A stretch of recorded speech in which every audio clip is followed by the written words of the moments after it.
Sharq Turkistonda qozoqcha an'anaviy rasm chizish bilan shug'ullangan Dilnar Yigitbek o'tgan yili aprelda tutuqlanib, atalmış tarbiyalash markaziga qamalgan. Endi 26 yoshga kirgan Dilnar Yigitbek Urumchi shaharlik Tianshan rayoni İttifaq yo'li 78-qo'rovda o'ltirdigan bo'lib, Xinjiang san'at institutining rasmli kasbini a'lo natija bilan yuqori mahorat bilan bitirgan.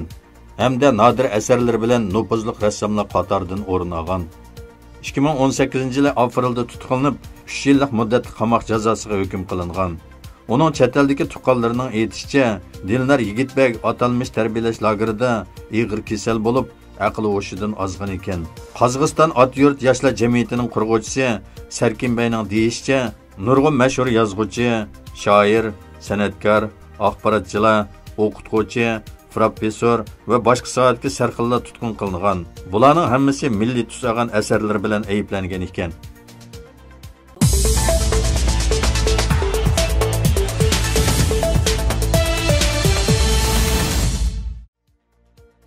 Yer shari vaqt gazetining xabar qilishicha, Xitoy o'tir boshlang'ich maktab o'quvchilarini har vaqt nazorat qila oladigan aqliy iqtidorli maktab formasi tarqatgan bo'lib, o'ng so'l mursiga ayrim-ayrim ikki o'zak o'rnatilgan ekan. Yuqori temperaturaga bardoshlik berish 500 qatim yuvishga bo'ladi ekan. O'quvchilar bu formani kiyganda maktab, o'qituvchi, ota-onalar telefon orqali o'zligidan signal qabul qilib, o'quvchilarning ish harakat, gap so'zlarini xohlagancha nazorat qiladigan iqtidorga ega ekan.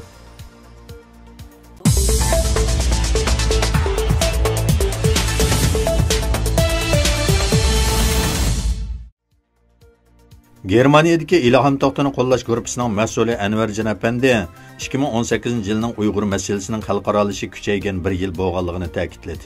U boshqa Uyg'ur tashkilotlariga o'xshash İlham To'xtini qo'llash guruhining bu jihatda elib borgan xizmatlarini xulosaladi. İlham To'xtini qo'llash guruhining 2018-yil faoliyatlarida Xitoy hukumati tomonidan muddatsiz qamoqqa hukm qilingan Uyg'ur ziyolisi İlham To'xtiga erkinlik talab qilish va İlham To'xti apandini Sakharov erkinlik mukofoti, Nobel tinchlik mukofoti qatorli xalqaro ta'siri bo'lgan kishilik huquq mukofotlariga nomzod qilib ko'rsatish ishlarini tilga olib o'tdi.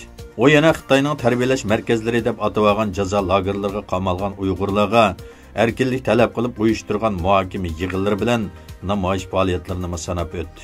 İlham To'xtini 2019-yillik Nobel tinchlik mukofoti, Sakharov erkinlik mukofoti qatorli xalqaro kishilik huquq mukofotlariga nomzod qilib ko'rsatish va İlham To'xti muhokama yig'inlari uyushtirganligini bildirdi.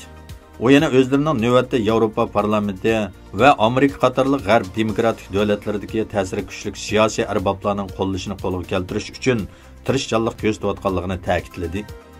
Anvarjon apandi so'zining oxirida yana İlham To'xti apandini xalqaro mukofotga ko'rsatishining xalqaro jamiyatning Uyg'ur masalasiga bo'lgan diqqatini yanada kuchaytirishda muhim ahamiyatga ega ekanligini ta'kidladi.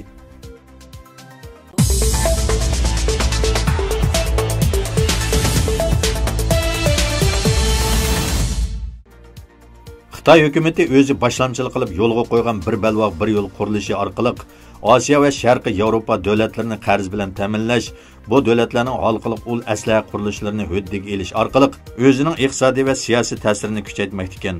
Biroq Xitoy hukumatining Sharqiy Yevropadagi kichik davlatlardan foydalanib turib, Yevropa ittifoqining siyosiy qarorlariga ta'sir ko'rsatayotganligi yaqindan buyon Yevropa ittifoqini qattiq bearam qilayotgan bir masalaga aylangan.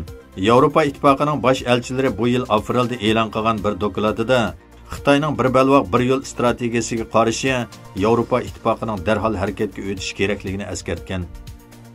Yevropa va Osiyoni tutashtirish strategiyasining amaliy turlari qatnash transportni yaxshilash, digital texnika va energiya yo'llarini ochish, ekologiyalik muhitni buzmagan va ishchilar huquqi kafolatga ega qilingan asosda qurilish elib berish qatorliqlarni o'z ichiga oladi ekan.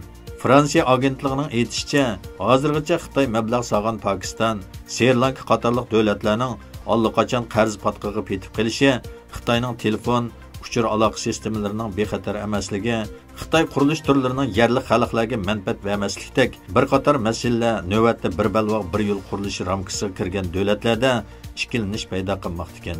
Malayziya buning eng tipik misoli.